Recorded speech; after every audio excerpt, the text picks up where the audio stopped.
这个俄罗斯的总统普丁下令来攻打到乌克兰，就得要满1个月了。美国《纽约时报》的分析，普丁为了要赶紧来结束这场的战争，上摆的状况可能会来动用到小型的核子武器来轰炸到乌克兰。这个俄罗斯总统府的发言人嘛讲甲真坦白，讲俄罗斯若是认为国家的生存遭受到威胁，无排除真正会来使用到核子武器。 乌克兰的战争一直拖，俄罗斯总统普京唔甘愿。The U.S. confirms tonight that Putin has used hypersonic missiles in Ukraine. 俄羅斯頭一擺在實戰中動用匕首、高超音速飛彈，要恐嚇歐盟甲北約，展現普京堅持拍到底的決心。 What does President Putin think he has achieved in Ukraine to date? Well, first of all, not yet.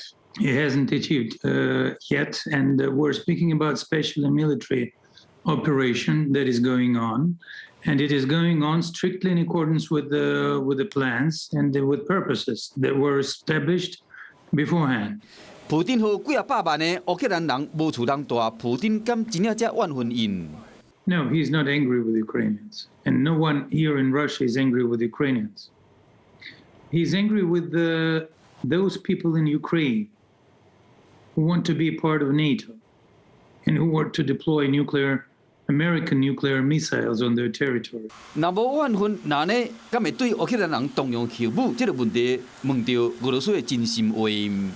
So if it is an existential threat for our country, then it can be used in accordance with our concept. 俄羅斯繼續排除對烏克蘭人動用核武的可能性。2020年6月，普丁批准威脅的戰略，允准使用核武來應應外來威脅。依照美國《紐約時報》分析，若是一直無法得到重大的戰果，無法結束戰爭，恐驚普丁會動用小型的核武。所謂小型核武，就是戰術型的核子武器，部載威力比戰略核武較細，差不多是1萬噸的黃色炸藥的威力，針對敵方的軍事基地、都市、軍火工業區。 機場、港口等的目標打擊，以破壞對方作戰的能力。雖然目前國際社會並無限制使用小型核武，無存在違反國際法的情形。不過，普丁一旦下過這條界線，有可能將全世界攏捲入戰爭。